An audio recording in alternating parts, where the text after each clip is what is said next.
Welcome back to another episode of the Burn Factory podcast. All right, Jalin. So on this show, we do use the acronym BURN. So each letter is kind of a different time in your life. So starting with B stands for the beginning. So take us back, take us to your childhood. What were kind of some of the burn moments that you had to go through? Man, for me, it's always hard to go back and reflect on anything negative because I transition my mind to have just such a positive outlook on everything that happened to me. So if I dive back to my childhood, let's say, my dad ended up not being in my life and my parents got a divorce. They separated, my dad left my life. And I guess you could look at that as a burn moment, early on. But, in hindsight now I look at it, it just made me a better dad when I became a dad. And, he ended up taking care of his wife's grandkids. And I just look at it as, they needed him in their life more than I needed him in my life. So that's always, I always have a silver lining of everything. Yeah. Is that when you kind of started to develop that mindset of always staying positive? No, I started developing this mindset maybe another burn moment when I had my first surgery in the UFC. I had meniscus surgery. And that was the longest time I ever went without fighting. I went 11 months without fighting. Since I started my career, I didn't go more than 3-4 months without fighting, or training in general. And I went through just a bunch mentally. I didn't know if I wanted to keep doing it, and I wanted to do it so badly that I wasn't able to. It was just, I was really back and forth. So it kind of fortified my mind, and then I just realized that, dang, I really love what I do. I loved training. I missed it so much, and I just had to keep a positive outlook because me coming back to it was what made transition my mind to being positive. So I just looked at it as it was my mental workout. So I was just working on my mindset and just lifting weights with my mind. I made it stronger, and I couldn't do anything physically, so I had to do it mentally. Your mind's so powerful. It's Yes, crazy. When you put it in the right direction, it could make the total difference. Me and Priest are both competitive golfers, and we've been trying to really work on our mindset. And once you let go of the outcomes, your abilities, you just open up a total new door for your athletic abilities. Say you perform the best whenever you're stress-free. Yeah, I completely agree with that. And I believe that in the golf game too. Whenever you go out there, play golf, and you're having fun, you play the best golf. But if you're all tense, you're like, man, I need to play good. I need to win this tournament. It's not the best. But did you grow up playing any other sports or? Shoot, I grew up skateboarding. I played a little basketball, played a little football, nothing too crazy. I've never golfed though. I've done top golf, but I really want to golf. A lot of my friends play golf, and I always tell them, hey, take me out golfing, and then we never end up doing it. We got a course right here. Dude. So we got play a few holes after? I'm so down. Baby. Let's do it. Yeah, so injuries have obviously been a big part of your career, but even dating back to when you were in high school, you didn't even get to wrestle because of injuries. So do you feel like that whole childhood of just bad outcome after bad outcome really prepared you for now and today? Dang, I never looked at it like that. Yeah. Yeah, dude. Honestly, it did. It's I never looked at it like that. That's a good one. Yeah, I broke my finger during wrestling season, and doctor said I broke it on my growth plate. I broke my hands. I broke my hand punching somebody. I broke my arm skateboarding. I broke my finger skateboarding. I was in and out of a cast up until my senior year of high school. So beginning of the year, I would be in the cast. End of the year, I'd be in the cast. So it was crazy. Everybody called me the cast kid, the cast boy. So yeah, I don't know what. I never connected those dots. I'm gonna get back to that one. Think about that one. You always got to go back to saying everything happens for a reason. So. Yeah, it really does. I don't know what the reason for those were, but for sure. Would you consider skateboarding your out from fighting? Just kind of connects you with the world.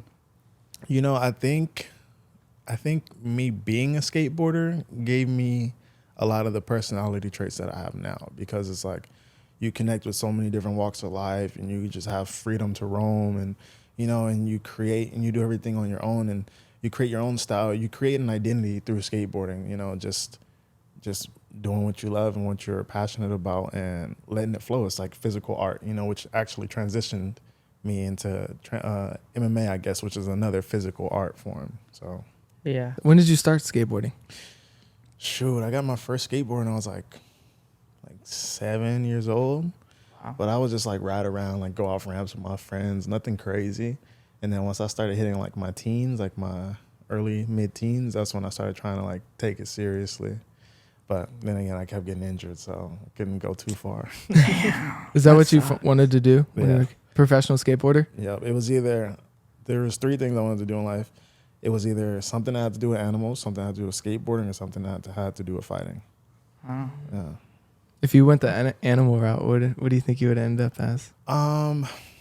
Honestly, probably some kind of veterinary technician or exotic animals vet, I always, if I did go to college, I probably would have studied herpetology, but like I didn't have a passion for it, and like I just didn't know where the money was in it, like back then. Like I don't care now, but yeah, it just didn't call me anymore. So I love animals to death, don't get me wrong, but it just didn't call me, nothing like. And then when I found fighting, it was just like so random. It was completely crazy. Really? Well, how'd you find it? So I started training in my backyard, just thinking like, okay, like I could be good at this, training with some friends. We're just like literally in the backyard sparring, just training, BSing after high school or after like class in high school and stuff. And then I was like, man, maybe I could take this seriously. Like something just clicked, and I was like looking at videos, and I had a couch in my backyard, and I would stand it up on end, and I'll just use that as my punching bag. And I was like, man, like I could do this. And I ended up having a breakup with my girlfriend at the time, and I went on my Facebook to go deactivate it. I was like, I'm like over everything, and then I see this gym had a fight team tryout, and I was like, wow, it was the first thing I seen when I opened the app. I was like, that's crazy.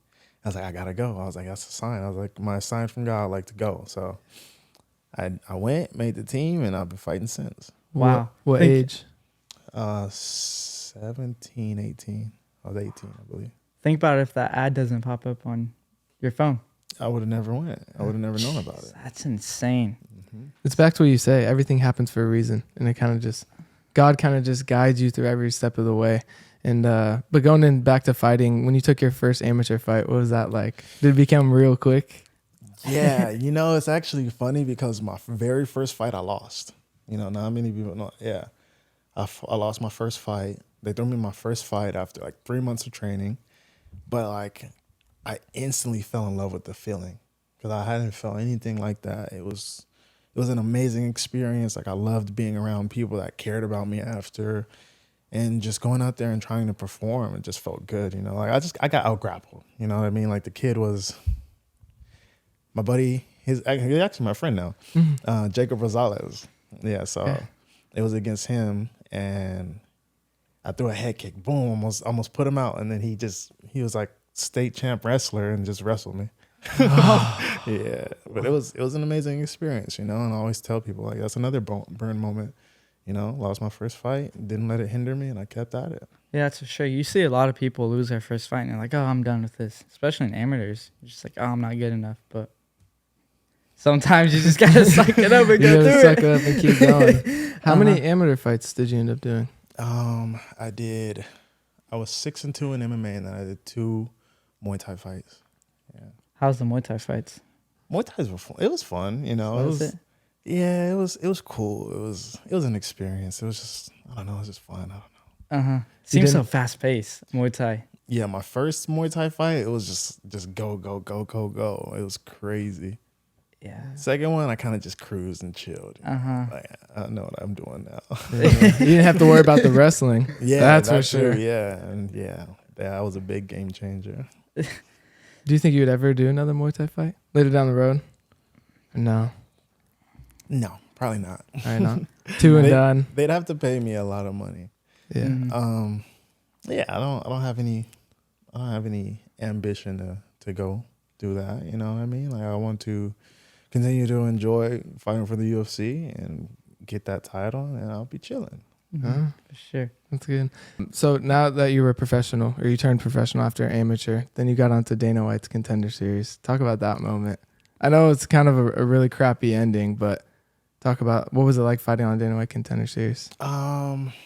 Man, it was crazy because I had just started working at UPS, maybe like a couple months, like a month before that, before I got the call. And I told them like, hey, I got this opportunity for this fight, blah, blah. Like, can I like if I leave, like, can I ever come back? And they were like, nah, if you leave, you're done. And I was like, all right, I gotta go. So yeah, I just knew that was my opportunity. And I knew I'd be in the UFC soon after that fight. So I left that job. I won the fight, but I didn't get the contract. So, it was an amazing experience though. It's like my whole life, you just look back and see like all the risks I took and everything that, I wasn't sure, the outcome, but I have faith about it. You know what I mean? So, hey, it all turned out well. Did you feel like quitting in the moment after what happened? Just like, you know what, like this is going to be a long road to get back here. No, not at all. I think the only time I ever really, there's only been like 2 moments where I felt like I would quit. Or like give up. Yeah. And it was when I had the injury, and then it was after, I forgot who I fought. And then my coaches are looking at me like, they're like, shut up. What are you talking about? Yeah. So yeah, that was only 2 times. I think the second time was like I think I fought Gamera, and I was like a little upset. And then like, they're like, shut up. Like, you did great. What are you talking about? I was like, well, yeah, you're right. Yeah. Well, we were at that fight too, the Gamerot fight. Oh yeah. Heck We yeah. thought you won. Yeah. I think the whole world thought you won. I think I won too. I looked back and watched that one, and I definitely I got control damage. You know what I mean? Like aggression. I win on those categories. Like he did get he got more grappling control. I give him that, but he didn't do anything with it. Yeah. So it is what it is. That's the hard part with judging in the UFC. It's like what really is the number one thing? Is it damage or is it wrestling? And I think it varies from judge to judge. Yeah, it does. Which is tough. But it's cool to see you wrestling from your first amateur fight to getting out wrestled to arguably one of the best grapplers in the entire UFC. And you stood your ground in a fight that we both thought you really won. Thank you. And that's another thing I wanted to see too. I wanted to see where my grappling would stand against one of the elites. You know what I mean? Like, because that's literally what I have to face going up in the top 5 is just the really tough high level grapplers. Besides like the older dudes that are still banging it out, like Gaethje, Poirier. Oliveira is a high level grappler. Beneil is, Arman, and Islam. They're super high level grapplers.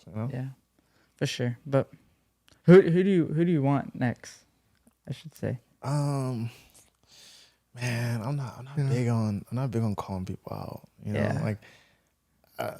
I'm gonna end up fighting everybody. You know what I mean? Like I just keep it respectful. Like I would like to share the octagon with Beneil Dariush. That would be fun. But if it doesn't happen, I don't. Doesn't bother me. You know what I mean? Like I'm not. Oh, I gotta fight this guy. I don't care. In God's timing. Amen. Exactly. In God's timing. All right, Jalin, it's time to go to U and burn. It stands for unfortunate. Just like how I mentioned at the beginning of this podcast, I was unfortunately and severely burned in the school science experiment by my teacher. That went horribly wrong, blew up like a bomb in my face, and I was immediately rushed to ICU where I spent a week there, had 7 surgeries with a 50% chance to survive. Because with burns, the swelling gets so bad around my neck that they were worried about my breathing stopping. And hearing that as a 13-year-old kid, you're like, whoa, you don't want to lose your life. Like, you have such a long life to live for. And whenever I was in the hospital, I was like, what's the one thing in my life that brings me joy? And it was golf. So I had my dad go get my golf putter, and I put ball after ball after ball into this little glass jar. And I truly believe if that burn moment doesn't happen in the hospital, I'm not alive. I don't have this podcast, nor am I talking to Jalin Turner, number 9 lightweight ranked fighter in the UFC. So give God credit to keeping me alive still. Yeah, it's hard because we're people of faith. Like we grew up going to Christian schools, and I know you are, but like in that time, especially for me, like that's my little brother. Like as bad as it is to say, like there's so many bad people in this world. Like this is a 12-year-old kid, so pure, like still so young. So like why? But honestly, I feel like that was God like testing us and testing our faith for him. Is like, no, you have no idea what's coming for you in the next couple of years. And now we have a podcast. But for you in your life, you talked about the burn moments of all these injuries that you faced, even since being a little kid to now. But are there any other unfortunate burn moments that you had to overcome? I actually have to give a little credit to my sports psychiatrist, because here's something a little bit unfortunate, I would say. Before or after I fought Dan Hooker, I seen him in the hospital, and I was really like, I was just caught off guard, like with how like much damage I put on him, and it made me feel bad, like, because that's when I was really like amplifying in my faith, and to see him like that, and like to think that I was like, I was going to go. I literally went home to my family like the next day. Like he had to stay in the hospital and have surgery and stuff. Like it made me feel bad, And talking to my psychiatrist actually helped me a lot, like mentally getting over that hurdle. It's like yeah, that happened, but also like we signed up for it. Like that's part of our job. It's a part of our job description, and like that wasn't my intention in my heart. My intention is to win by like whatever means, but also I didn't do it with any malice in my heart. So I had like a little bit of conflict feeling that. I guess that's something unfortunate, but it just made me stronger. And talking to my psychiatrist helped me so much. He explains to me not to dwell in the past mentally, because that'll bring on depression, not to dwell on the future because that'll bring anxiety. And the best thing to do is to sit and stay in the present, in the moment, as much as you possibly can, doing things mindfully, working on your focus, understanding that your focus is going to be lost, but you have to pull it back as quickly as you can. That's the difference. That's the difference maker mentally with things, especially in sports. And like hearing that and talking to him for this last few months, literally since that Dan Hooker fight, I started talking to him maybe like a week later. Like my mindset has just been on a completely new level, and it feels good. That Dan Hooker fight was the burn moment right there. Yeah. And looking back on your last fight, damn. It's kind of crazy because whenever that happened to me, I never once ever got mad at God that happened to me. Other people probably were like, why him? Like, he's the nicest kid ever and all this stuff, but never once. And then kind of like you just find the silver lining in all these things. I actually made a foundation out of it where I install putting greens at hospitals to give people what I didn't have the ability to do. Just go outside, get fresh air, putt. See, and that's what I cling on to, is those moments, because yes, it's unfortunate, but look at all the fortunate that happened after. Yeah. Like we're having this podcast, sure. We're having this conversation, like you're making foundations. Like that's beautiful. You know what I mean? Like I'd rather much more give my mind attention to that than the negative that happened in order to get to that. Mm-hmm. So what are some like things that obviously you could tell people out there, but us too? Like how do you keep such a positive mindset? Because it's hard. There's no lie. Like you're going to go through hard stuff in life, but like what's some things that you kind of just lean on to help you stay positive? Man, just realizing and understanding that bad things are going to happen. You're going to not always have a positive mindset. It's human for us to have doubts and have negative thoughts. Like it's normal. None of us are ever going to be perfect. Like we're not Jesus Christ. So that's the only perfect being to ever walk this planet. And that's what gives me a lot of faith and positivity now, and just reassurance that I'm doing the right thing, So, man, like I said, it's all is a mindset, Yeah. You have to train it. You have to go through a lot of things. And honestly, every time I go through something negative, I'm always like, right away, I'm like, okay, something good's going to happen out of this. And it usually does, Yeah. That's been my whole life. Yeah. You know what I mean? Like Yeah. I just look back in my life and I can attest to all these things, because like I was explaining, like everything negative that happened had a good impact after. Yeah. So it's like, okay, if like when you recognize a pattern of your life and how God works and speaks to you, and then you have faith and you don't worry about things as much. It just makes everything more easygoing and laid back. Yeah. For sure. It's easy to get in your own head too. Yeah. Like those thoughts, and you just keep digging yourself. And that's one thing I've tried doing really recently, is just trying to have a positive mindset, because you can sit there and dwell on the negatives, but what is that really going to do like for you? How's that going to help you go forward? How's that going to help you overcome your burn moment or whatever's going on in your life? And it's hard. But that's why I was so fascinated asking you, because you have such a positive mindset and you can just feel it when you come in the room. You're always smiling, you're always happy, you're always like, you just have a cool vibe and like a positive vibe. So I was really interested in that. Honestly, there's so much more that, you know what? I'm gonna be vulnerable for this podcast for you guys. So there was so much more that happened before that fight that I really haven't talked about like publicly, and like I really don't care what people have to say. So I had some turmoil with my coaches before that fight, and one of my coaches, and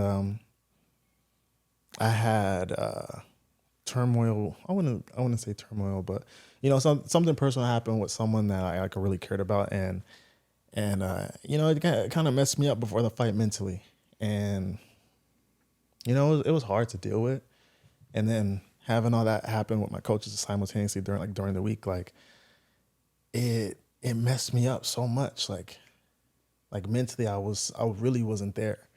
And I was just like in a whole another world, but I knew I had to still do my job because I've been through that before. So that experience kind of helped me previously. But yeah, one of my coaches what kept kind of like pulling me away from the other one because I did like some training with him and like in another country, whatever. And you know, I just kept feeling like this push and pull, like there was no connection during my fight week.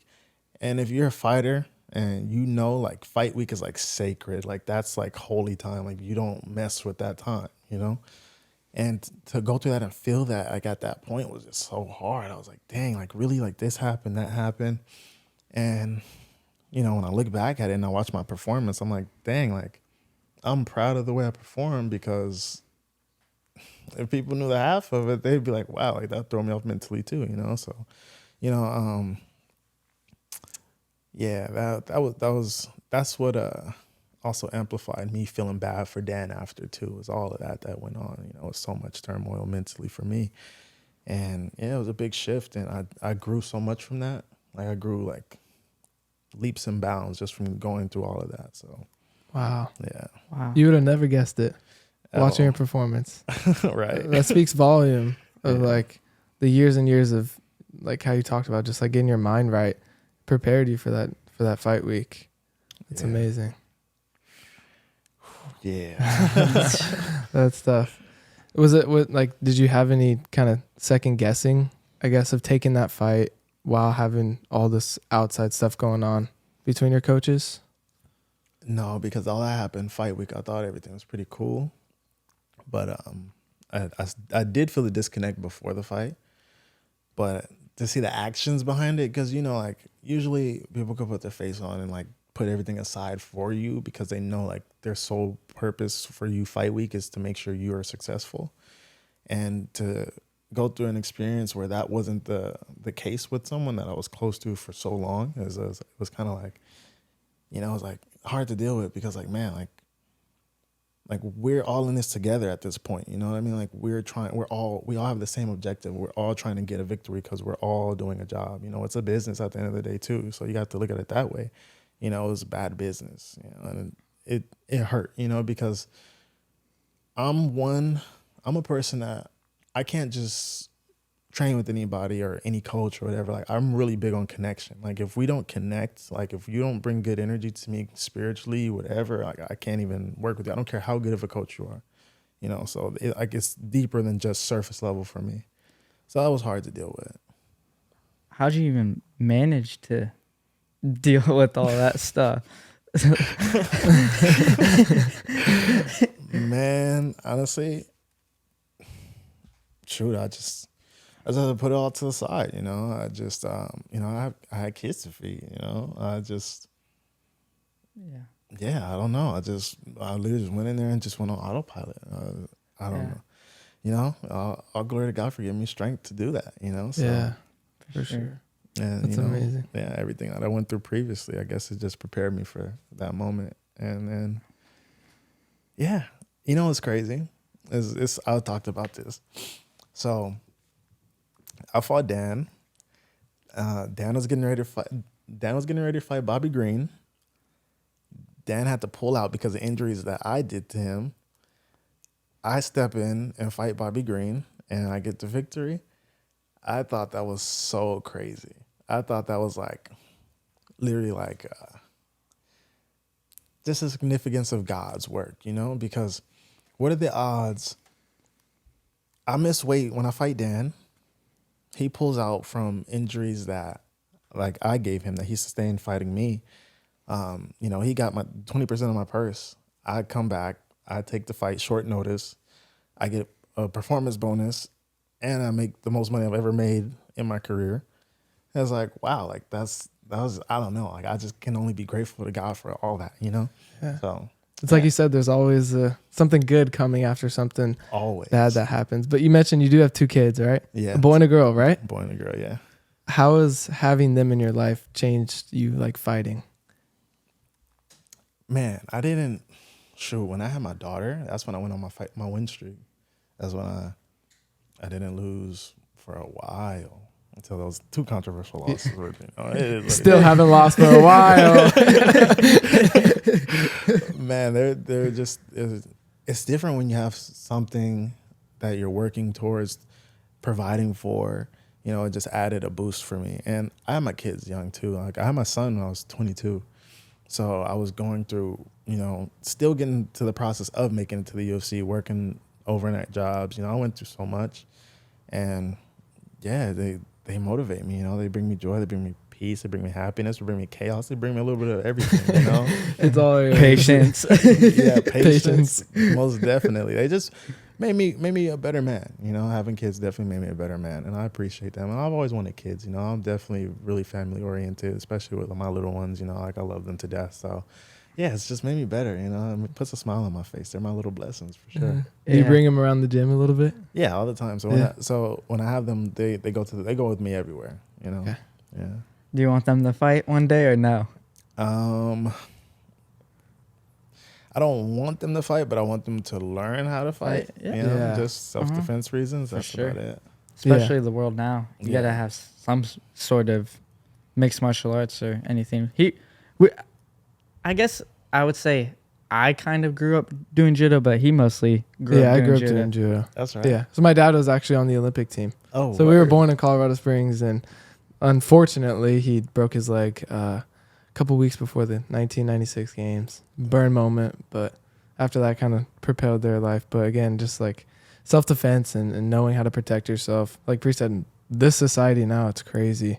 But do they kind of have an itch for it a little bit? Like, do they like rolling around on the mats and the dummies and stuff? Yeah, my son loves it. He definitely wants to wrestle and grapple and punch. We're always messing around. Like he loves it. Every time he sees me, he tries to like punch me. It's fun. So Like, easy, man. Chill out. and he punched me the other day in the stomach, and I usually can take a body shot, but he hit me really hard. I was like, dude, you're hitting hard now. I was like, wait. I was like, whoa. You can't hit me no more. How old is he now? 6. 6. years Oh, old, yeah. okay. What's their names? Josiah and Jayana. Okay. Yeah. The Jays. The Jays. Yep. All the same initials, JJT. Oh, that's pretty That's sick. awesome.